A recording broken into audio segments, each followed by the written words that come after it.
Lubang raksasa di Pondok Bali, Kecamatan Ketol, Kabupaten Aceh Tengah terus meluas dan menyebabkan jalur penghubung Aceh Tengah Bener Bariah terputus total. Pergerakan tanah aktif ini menyerupai sinkhole dan mengancam keselamatan warga. Selain akses jalan, permukiman dan infrastruktur vital pun ikut terdampak. Tokoh masyarakat setempat Sukirman menyebut longsoran masih terus bergerak dan membutuhkan penanganan serius. Dalam sehari pergerakan tanah bisa terjadi 10 hingga 15 kali dengan lebar retakan mencapai 3 hingga 4 meter. Jika dibiarkan, longsoran berpotensi membelah kawasan hingga ke desa sekitar.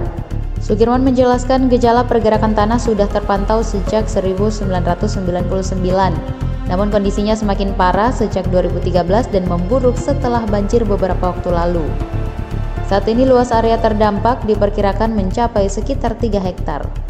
Akibat jalan utama tidak dapat dilalui, pemerintah setempat membuka jalur alternatif di sisi kanan jalan. Di sisi lain, PLN membongkar tower sutet berkapasitas 150 kV sejak Sabtu 31 Januari. Tower tersebut dipindahkan sekitar 150 meter dari lokasi rawan bencana.